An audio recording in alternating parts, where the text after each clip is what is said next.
지난해 경기와 비교해 주택시장이 더 호조를 나타냈다는 조사 결과가 나왔습니다. 이와 관련해 지난해 우리나라의 전체 집값의 시가총액이 사상 처음으로 5천조 원을 넘어서며 주택시장 과열 양상을 수치로 보여줬는데요. 정부는 이르면 이번 주 뛰는 집값을 잡기 위해 주택 공급 대책을 발표할 예정입니다. 취재기자 연결합니다. 김현우 기자. 네, 경제부입니다. 지난해 우리나라의 집값 시가총액이 처음으로 5천조 원을 넘어섰는데 결국 부동산 시장이 과열됐다는 걸 보여주는 결과라고요. 네, 그렇습니다.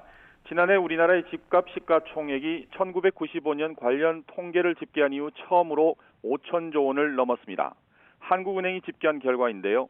지난해 말 기준 국내 주택 시세를 합친 주택 시가총액은 모두 5,056조 원 규모입니다. 집값 시가총액은 지난 2016년 4천조 원대로 올라선 이후 불과 3년 만에 1,000조 원이나 불어났습니다. 그만큼 최근 3년 동안 집값 상승세가 가팔랐다는 것으로 볼 수 있습니다. 경제 성장세와 비교해 주택 시장이 얼마나 활성화했는지를 나타내는 지표를 보면 이런 현상을 더 쉽게 알 수 있습니다. 국내 총생산, GDP 대비 집값 시가총액 배율이 지난해 2.6배로 역대 최고를 기록했습니다. 이 배율이 올랐다는 건 경기보다 주택시장이 더 호조를 나타냈다는 뜻입니다. 다시 말해서 정부가 대출 규제나 세금 확대 등 고강도 부동산 대책을 내놨지만 집값은 잡히지 않았다는 겁니다.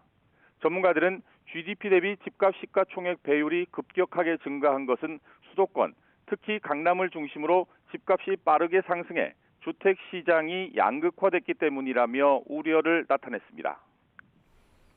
네, 집값 상승 원인 가운데 하나로 공급 부족이 꼽히는데 정부가 이르면 이번 주 후반에 관련 대책을 내놓는다고요. 네, 그렇습니다. 규제 지역을 넓히고 세율을 올린 극약 처방에도 집값이 잡히지 않자 정부가 수도권의 주택 공급을 늘려 부동산 시장 안정화에 나서겠다고 밝혔는데요. 어떤 지역의 토지를 택지로 개발하겠다고 하면 그 지역뿐 아니라 인근 지역 부동산까지 호가가 수천에서 수억 원씩 오르는 부작용 때문에 정부는 극도로 말을 아끼고 있습니다. 우선 주택 공급 발표 시점부터 보면 이르면 이번 주 후반쯤 발표될 가능성이 높습니다. 홍남기 부총리가 관계장관 회의 등에서 이번 달까지 공급 대책을 내겠다고 발표를 했는데요. 그런데 주택을 공급할 부지를 찾는 게 쉽지 않은 상황입니다. YTN이 취재한 결과를 종합해보면 이르면 이번 주 후반쯤 발표될 가능성이 높은데 지자체나 군과 협의하는 데 시간이 좀 더 길어지게 되면 다음 주 초에 발표될 수도 있는 것으로 전망됩니다. 공급 지역은 이미 정부가 그린벨트는 제외한다고 했기 때문에 83만 제곱미터 규모의 태릉 골프장과 서울 용산역 정비창 부지가 현재로선 유력합니다. 하지만 이들 지역을 다 합쳐도 2만 가구 안팎에 불과해 공급 부족을 해소하는 데 한계가 있습니다.